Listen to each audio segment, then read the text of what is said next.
Today, before going into the Sunnah of the day, I just wanted to remind everybody of the hadith of the Prophet ﷺ, in which he says, "Bashir al-mashina ila al-masajidi fi dhulumi bi nurin thami yawm al-qiyamah."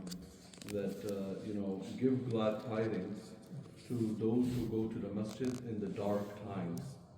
Uh, the glad tidings of complete light in the hereafter. The reason why I mentioned this is because obviously Salah is made earlier, 5:45. A lot of us, it's difficult, it's a struggle to get up that early, to come, all of these things. But at the same time, we should keep in mind the reward of it as well. The reward of it is complete light in the hereafter.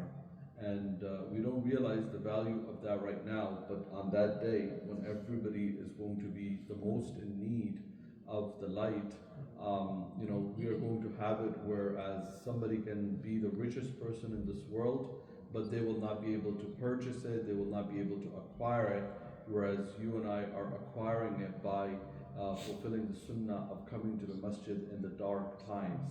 So we should feel blessed that Allah subhanahu wa ta'ala has given us this opportunity. Today's sunnah is being truthful when relating dreams.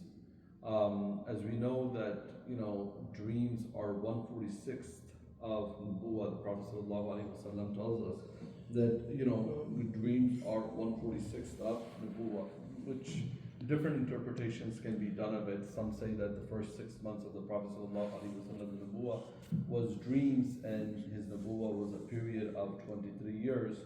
So 6 months of 23 years is 46. But dreams are like a very important aspect of a person's life. It's there to tell you something. And as I've mentioned before, that there are 3 different types of dreams. One type that is from your own thoughts, because you're always thinking about something, you're going to see it in your dream. The second thing is from shaitan, right? Any type of bad dreams that are just straight from shaitan. And the third are inspiration from Allah subhanahu wa ta'ala, right? And so when it comes to this, it's very important that we are truthful and we do not lie about making up some dream or telling somebody this or telling somebody that. Unfortunately, people do it, right? Sorry, we can't do this rishta anymore because we saw in a dream this or we saw in a dream that. Just be upfront, right?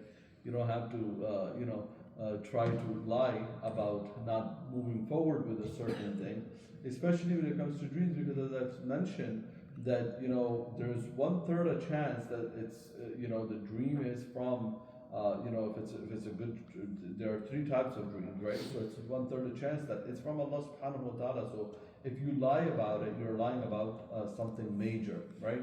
As I mentioned before, the etiquettes of dreams, first of all, you should be very careful in who you relate your dreams to, right? Your bad dreams, you should definitely not relate it to anybody unless it's like you're going to somebody for interpretation or anything like that.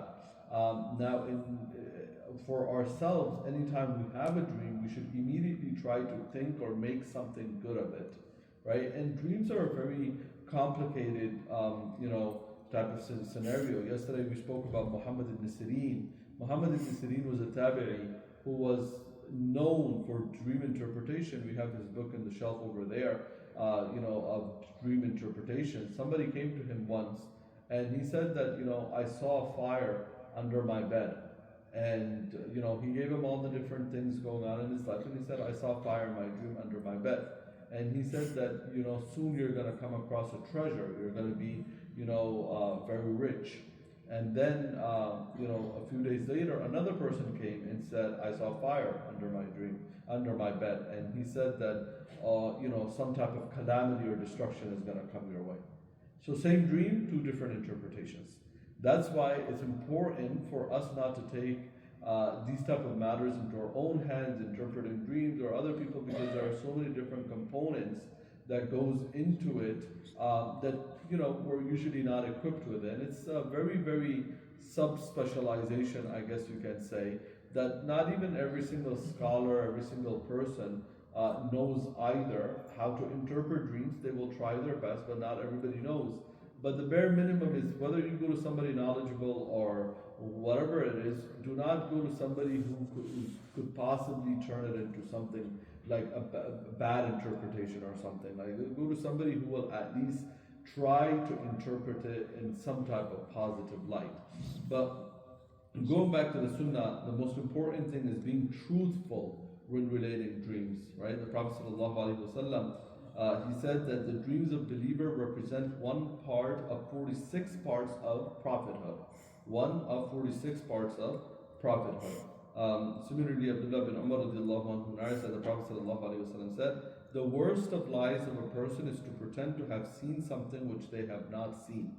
The worst is when somebody pretend to have seen something which they have not seen. Similarly, Abdullah bin Abbas radiallahu anhu said, he who narrates a dream which he has not seen will be put to the trouble to join into a knot two barley seeds, which he will not be able to do so. Meaning, putting a knot in two barley seeds is almost impossible, right? You could put a knot into two threads or into two pieces of fabric or something, but you cannot put knot into, two barley seeds, meaning it's a very almost impossible task.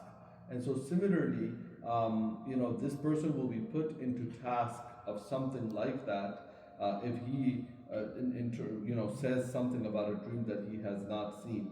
So these are, simple things, yet they're important. So we should try to implement this as much as we can. Just reminding everybody today is the day of Friday, so let's try to benefit from this day by, fulfilling all of the sunnahs of the Prophet sallallahu alaihi wasallam. We, wear your best garment, take shower, wear your best perfume, come to the masjid early. Do not disturb anyone, even to the extent that if somebody's talking, not even telling them to be quiet. Be as early as possible and listen to the khutbah as carefully as possible, and try to renew this type of energy with your children as well, that the day of Friday is Eid, so it should be something more special than any other days. We ask Allah subhanahu wa ta'ala to give us the ability to understand.